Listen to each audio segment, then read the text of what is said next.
They say no one ever found Lord Nobunaga's body.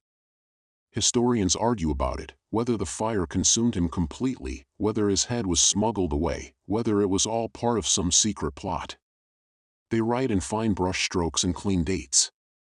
None of them ever ask what it sounded like inside Honnō-ji when the bells rang the wrong way. I remember.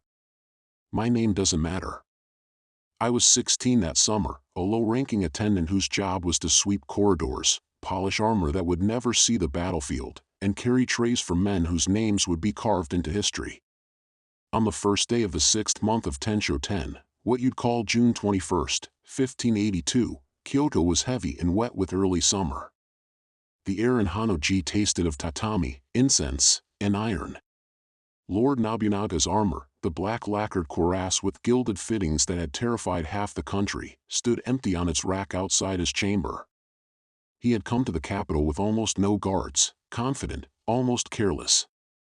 His armies were away fighting the Mori in the west. His trusted general, Akechi Mitsuhide, had been ordered to reinforce them. We all thought the wars were almost over. That afternoon, I carried tea into the main hall. Lord Nobunaga was alone except for Mori Ramuru, the beautiful page who served closest to him. The sliding doors were half open, letting in a square of pale light. The lord of half the realm sat cross-legged with his bow across his knees, looking not at maps or letters but at the painted image of the Buddha on the far wall. "Boy," he said without turning. "Do you know why this temple is called Honnō-ji?" I nearly spilled the tea. "No, my lord."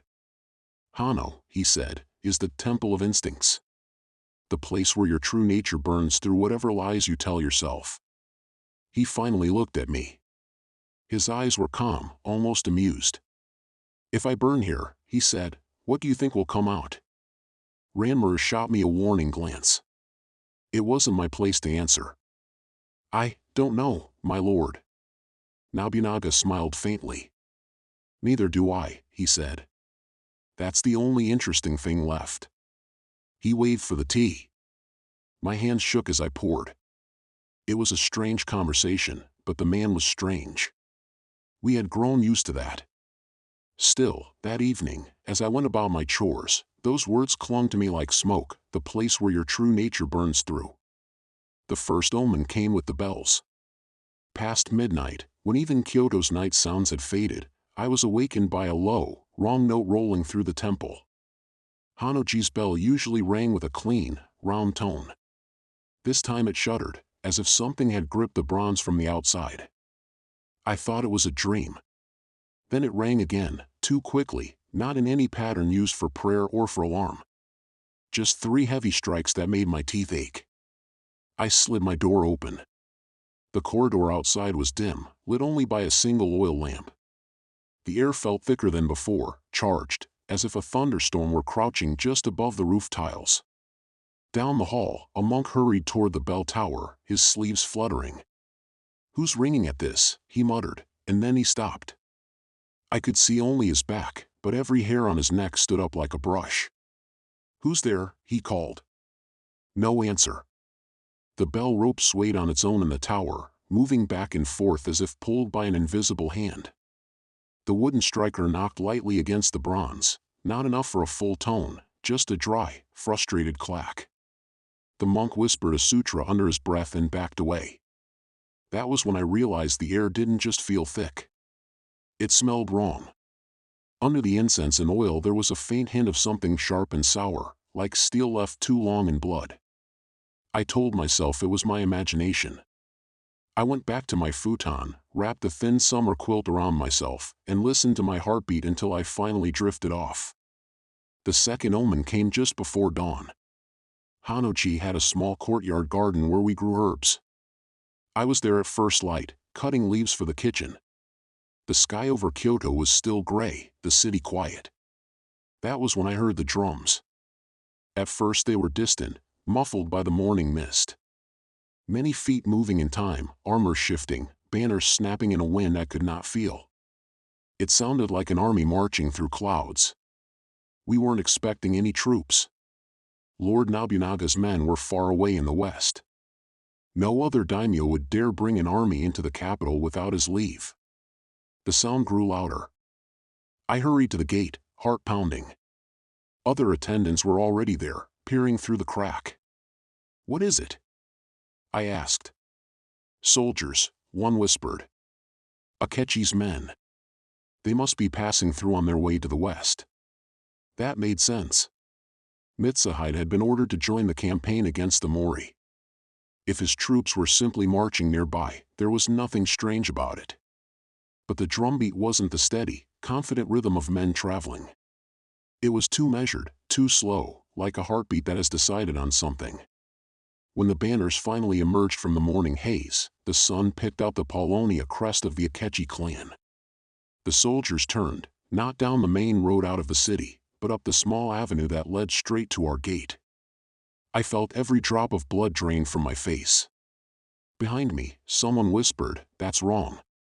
What happened next has been written in official chronicles: the Honnō-ji incident, Lord Nobunaga's assassination, Akechi Mitsuhide's treachery.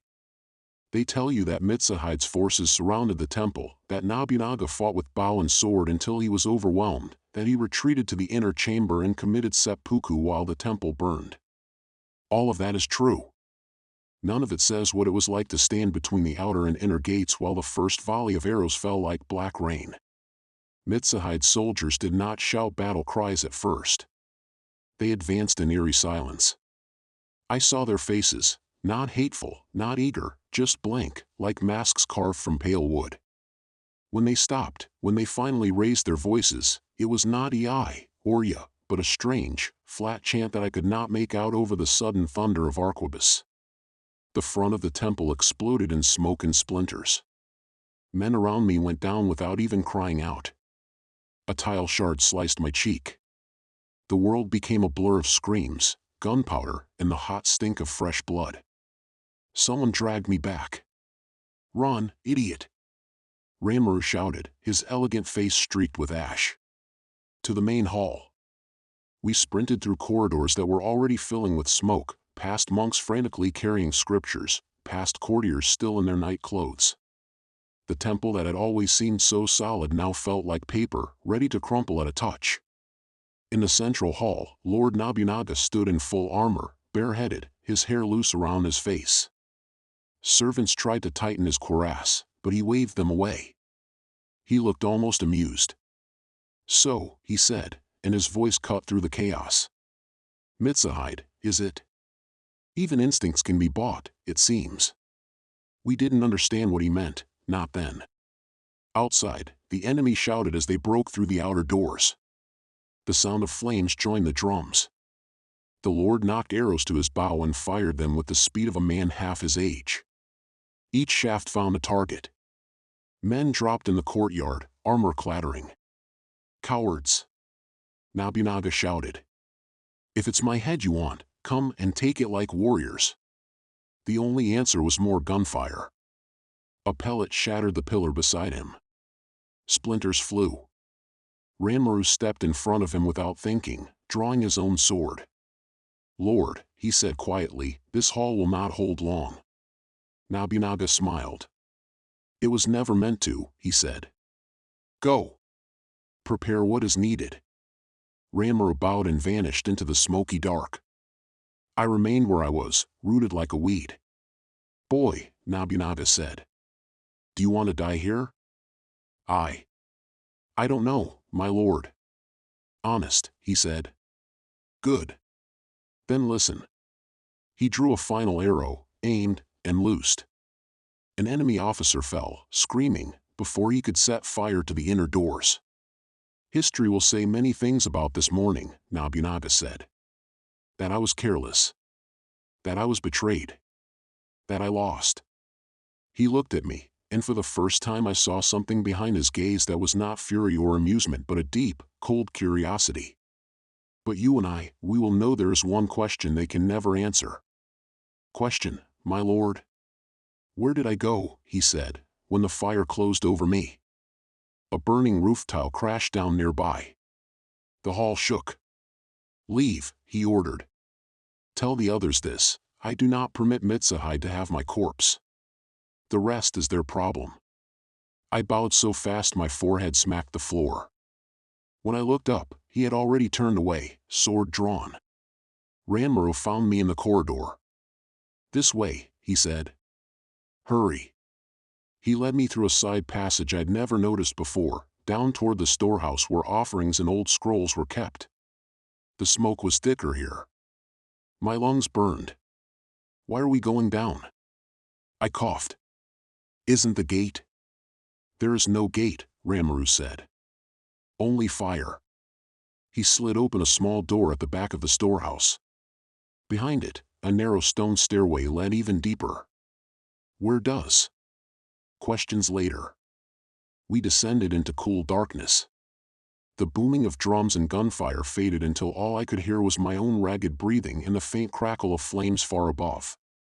At the bottom of the stairs was a small chamber lit by a single lamp. The walls were rough stone, sweating moisture.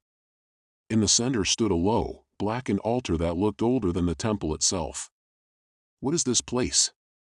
I whispered. Ranmaru poured oil onto the altar and began arranging bundles of incense. "Honnō-ji has burned before," he said. "Temples do, from time to time. When Lord Nobunaga rebuilt it, he ordered a hidden sanctuary dug beneath the main hall." "For himself?" "For whoever needed it," Ranmaru said. Or so he claimed. We both knew better. Nobunaga thought far ahead, always. "Stay here," Ranmaru said. "If the worst comes, this room might survive. There is a vent there," he pointed to a narrow shaft in the ceiling, "to bring in air. Do not leave until the noise stops." "What about you?" He smiled, and in the flickering light he looked suddenly very young. "I go back to our Lord," he said.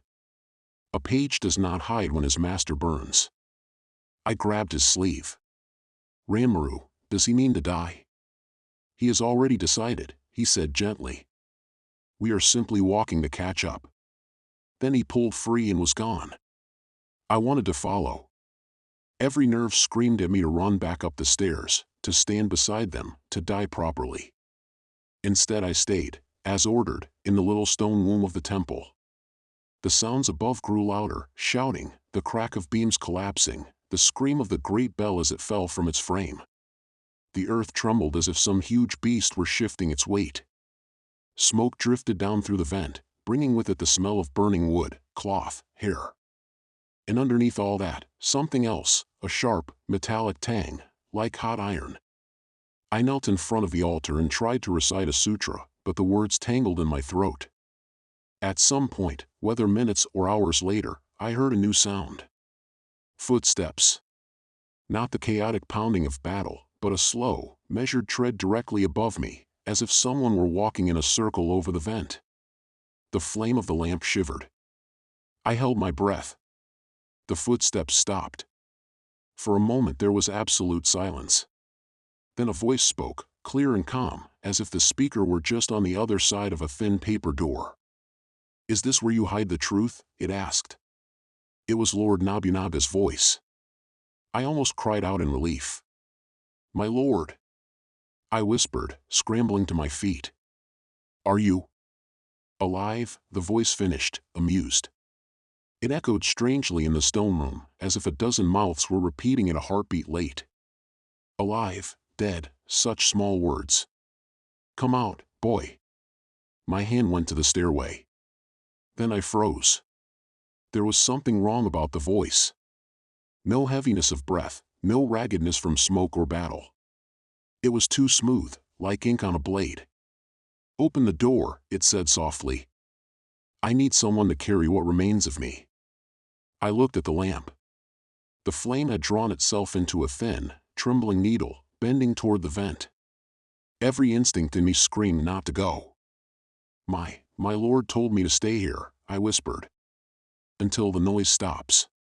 Outside, something like laughter rustled through the smoke. "The noise never stops," the voice said. "It only moves to other ears." The footsteps resumed, pacing in a slow circle. "With or without a body, I will leave this place," it murmured. "But I need eyes. Hands. A mouth. Do you offer yours?" The lamp flickered wildly. Shadows crawled along the walls like fingers. I pressed my forehead to the cold stone. I am a coward, my lord, I said. I fear the fire. The footsteps stopped directly above me. Good, the voice said. Only the fearful live long enough to be useful. Then, very softly, it added. When they search the ashes, they will not find me. Tell them whatever story you like. But remember, wherever you go after this, you are carrying a piece of me. Instincts, boy. Honnō. Mine burned through. A sudden, distant crash shook dust from the ceiling. Something massive collapsed somewhere above. The light went out. When I woke, there was only the smell of wet ash. Rescue parties from nearby temples had dug down into the ruins, thinking it was just a buried storehouse. They found me half-conscious, my face gray with soot, my hands clenched so tightly that my fingernails had cut crescents into my palms. They said it was a miracle I'd survived. I didn't tell them about the voice. They searched the ruins for Lord Nobunaga's body. Mitsuhide sent his men to look as well, desperate to show the severed head as proof of his victory. They found Ranmaru's charred remains near the inner hall, sword still in hand. They never found the Lord. In the weeks that followed, stories multiplied like flies. He had burned to ash completely. His retainers had hidden the body. Someone had carried the head away through a secret passage. I listened to all of them and said nothing. I tried to live an ordinary life after that. I left Kyoto. I became a scribe in a provincial town, copying documents from men who had never seen the capital burn. I married. I aged. But sometimes, when my brush hovered over the paper, my hand would move in a way that wasn't mine. A harsh phrase would appear, sharp and merciless, something I'd never dare say aloud, and yet there it was, in perfect calligraphy, as if some other writer were using my fingers. When new warlords rose and fell, when Toyotomi Hideyoshi avenged Nobunaga, and later when Tokugawa Ieyasu rose higher still, I kept hearing the same amused curiosity in the back of my mind. So this is what happens when I'm not there, the voice would murmur. Interesting. On nights when a temple bell rang strangely in the distance, the old scarred crescents in my palms would ache, as if freshly cut. I knew then that the historians would never find what they were looking for. They would search graves and documents, temples and castles, arguing endlessly about where Lord Nobunaga's body went, about why Mitsuhide betrayed him, about which clever man truly inherited his will. They would never think to ask the trembling boy under the temple, the one who walked away with someone else's instincts coiled quietly inside him. So if you ever stand in Kyoto at dawn and hear a bell ring off-key, listen carefully to the silence that follows. You might hear a step behind you. A calm, amused voice, close to your ear, asking, "If I burn you down to your true nature, what will come out?" And if you answer, even in your thoughts, know this. Whatever historians write on their clean pages, whatever shrines they build, someone who never left Honnō-ji is still collecting bodies to see what burns out of them.